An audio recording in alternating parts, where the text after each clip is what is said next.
Mateus, capítulo 10, do verso 5, que diz: Jesus enviou os 12 trabalhadores com esta responsabilidade, para converter quem não crê.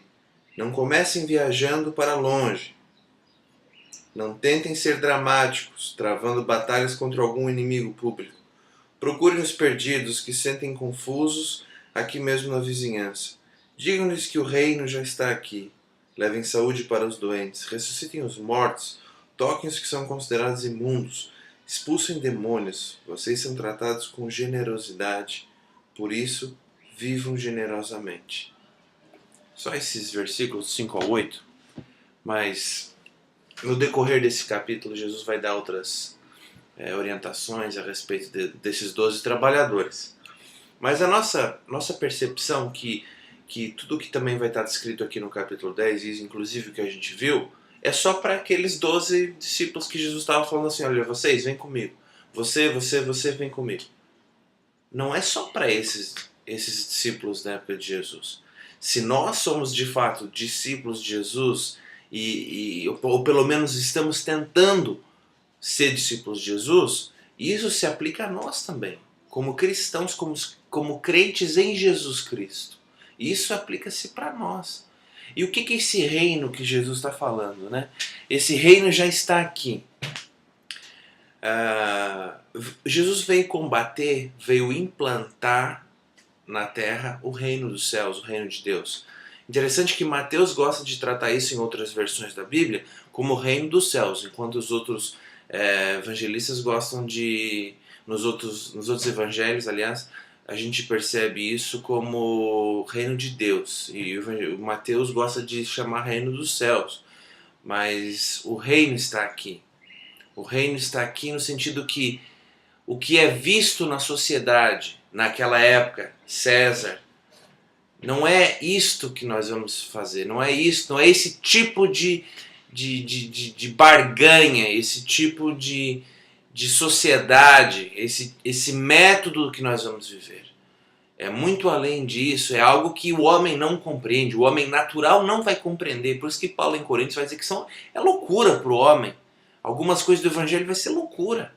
Como é que você faz coisas generosamente e não tem nada em troca? É gratuito, é gratuidade. Você vai fazer ao outro, vai olhar as pessoas à sua volta, manifestando o reino por onde você andar, generosamente, gratuitamente. Não é uma permuta, não é uma barganha, não é algo que se faz em qualquer tipo de sociedade, tanto nessa época de César, de Roma, como no comunismo, no socialismo, qualquer tipo de sociedade. E o reino é além de tudo isso, o reino de Deus é além de tudo isso. Às vezes a gente se preocupa mais em falar do juízo, né, para as pessoas, do que propriamente dessa paz, desse reino, de proclamar o evangelho em si. Deixemos o juízo para o Senhor, porque isso Jesus vai falar no versículo 10 ou 12, que vocês não se preocupem com o juízo, isso não é problema de vocês.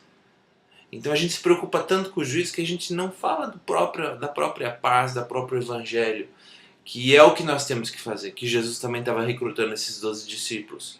Vão, proclamem o reino. E tudo que Jesus está falando aqui faz tudo parte do reino. A gente tem que, de fato, ser luz, né? Como a gente sempre fala, mas a gente tem que dizer que o reino de Deus está aqui. As coisas estão terríveis, mas o reino de Deus está aqui. Quando a gente olha as notícias à nossa volta, sobre nossa cidade, nosso país ou o mundo, a gente está terrível, está terrível. Mas não estava terrível naquela época? E antes mesmo de Jesus, toda a história de Israel não estava terrível, será? Era um caos, estava um caos. E claro que se a gente vier toda a história para cá, não melhorou, porque o homem é mau, a própria Bíblia diz isso, a gente jaz o maligno. A gente tem algo que nos torna egoístas, nos torna prazerosos por poder, sucesso, ganância, mais e mais. Isso vem de toda a história, desde aquela época. E o reino não é isso. Jesus veio dizer assim, não, a gente tem que ser, a gente também é os discípulos. Nós, eu e você, também temos que fazer o que esses discípulos estavam fazendo. Cada um com o seu contexto diferente, cada um com a sua estratégia, mas que venha do Senhor o que temos que fazer, como que nós vamos fazer isso, mas que acima de tudo nós sejamos de fato discípulos de Cristo onde nós estivermos. Proclamamos o reino onde nós estivermos para tudo e todos.